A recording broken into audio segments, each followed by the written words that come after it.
లాస్ట్కు విమలక్క అది ఉంటుంది కనుక అందరు ఉండాలి. బయట కూడా ఒక రెండు అందరికీ విజ్ఞప్తి ఏంటంటే, బయట ఒక ప్రోగ్రాం ఉంది మనది అయిపోయిన తర్వాత, ఇక్కడ అందరం కలిసి తెలంగాణ సమాజానికి ఒక సందేశం పంపేది ఉన్నది. అందరం విగ్రహం ఏం గులగొట్టం, మనం విగ్రహం గులగొట్టాలంటే పెద్ద పని కదా, అది ఇప్పటికే గులగొట్టేటువంటి నేను అట్లా ముచ్చట్లేదు. ఇది ఉండాలంటే ఈ రాజకీయ నాయకత్వం ఎట్లా ఉన్నదని, కులగొట్టిగానే ఇంకేముంటుంది అని అంటారు. మరి వాళ్ళందరినీ చూపించాలి కదా, ఇవన్నీ చూపించి రేపు తెలంగాణ జనానికి చెప్పాలా లేదా? వాళ్ళ విగ్రహం గులగొట్టాలంటే మన వాళ్ళు వస్తేనే కదా. కాసు బ్రహ్మానందరెడ్డి విగ్రహం కూడా ఉన్నది కదా. ఇవన్నీ వీళ్ళ దుర్మార్గాలకు నిదర్శనలు, ప్రతిరూపాలుగా వాళ్ళే పెట్టుకుంటున్నారు. ఒక ఆధారాలుగా మనం జనం లోపలికి తీసుకుపోతాం వాటన్నిటిని. మన రాజ్యం వచ్చినప్పుడు కులగొడతామా, పార్సల్ చేసి పంపుతామా చూద్దాం. విగ్రహం ఆల్రెడీ ఇక్కడికి తీసుకురాకుంటే అది వేరే తిరుగుంటుండే, లేకపోతే ఇప్పుడు దాన్నంతా వేరే తిరిగా తీసుకుపోతారు. రెడీగా ఉన్నారు వాళ్ళంతా.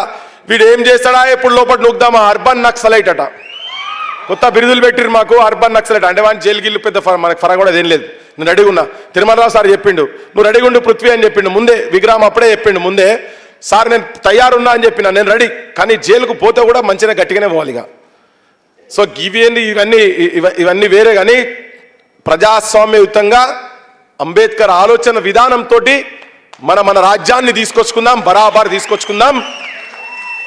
తెలంగాణ రాజకీయ వ్యవస్థ ఆంధ్ర పాలకుల బూట్లు మోసేటువంటి, చెప్పులు మోసేటువంటి, కేవలం కకృతి కొన్ని పైసలకు కకృతి పడి ఉన్నటువంటి రాజకీయ వ్యవస్థను మన తెలంగాణ యువతరాన్ని, తెలంగాణ జనాన్ని చైతన్యవంతులను చేసి అప్పుడు అధికారికంగా అటువంటి విగ్రహాలను ఇక్కడి నుంచి పార్సల్ చేసి పంపుతామా, ఏం చేస్తామో అప్పుడు టైం నిర్ణయిస్తుంది. ఇంకా చాలా విగ్రహాలు వీళ్ళే కాదు, ఊరూరులో తెలంగాణ వ్యతిరేక శక్తులు అనేటువంటి వాళ్ళు ఉన్నారు కదా. రేపు మా గూడూరు నారాయణ స్వామి గారి విగ్రహం ఉండాలి, షేక్ ఫకీర్ విగ్రహం ఉండాలి, చెంచు చంద్రమౌళి విగ్రహం ఉండాలి, మాచర్ల మార్కండేయ విగ్రహం ఉండాలి, సర్వారెడ్డి విగ్రహం ఉండాలి.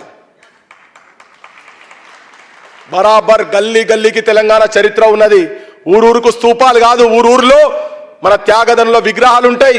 వాళ్ళ ఆలోచన విధానంతో స్ఫూర్తి తీసుకొని మనం ఈ తెలంగాణ సమాజాన్ని నూతనంగా నిర్మాణం చేసుకుందాం. ఇటువంటి మహనీయుల ఆశయాలు, వాళ్ళ ఆశయాలు ఇక్కడ స్టేజ్ మీద ఉన్నటువంటి వాళ్ళందరి ఆలోచన విధానంతో ఈ ఆచరణలకు పోదాం, బరాబర్ పోతాం. ఎవరు మనం బయటికి పోయిన తర్వాత తెలంగాణకు మెసేజ్ ఇచ్చేది ఉన్నది. అందుకని అందరూ యూత్కు చెప్తున్నా, బయట తినేటోళ్ళు కూడా అందరు లోపలి రాండి.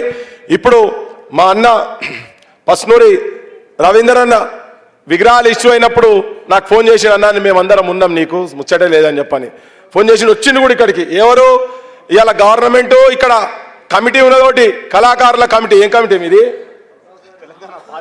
భాషా సాంస్కృతిక శాఖల సలహాదారుల కమిటీ. దాంట్లో మా అంతర్పుల నాగరాజు కూడా ఉన్నాడు. ఇగో ఈడ కూర్చున్నాడు, అంజన్ ఉండి ఇప్పటి ఉన్నాడు కదా ఈడ. వీళ్ళందరూ ఉన్నారని మరి మిమ్మల్ని ఏమైనా అడిగినరా అని అడిగినాం. మేమెందుకు అడిగినాం, మమ్మల్ని ఎందుకు అడిగినరా అని అడిగితే మేము పెట్టనిస్తుమా అని. అంటే ఇటువంటి వాళ్ళు ఉన్నా కానీ మరి వీళ్ళ సలహాలు తీసుకున్నప్పుడు వీళ్ళకి ఎందుకు బయట బదినాం, జీతాలు ఇస్తాను కావచ్చు, వీళ్ళకి లక్షలు పైసలు ఇస్తున్నట్టు కదా కమిటీలు ఇచ్చాను.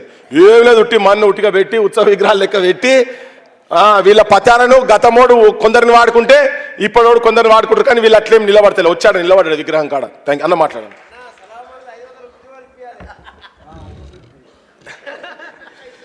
జై తెలంగాణ.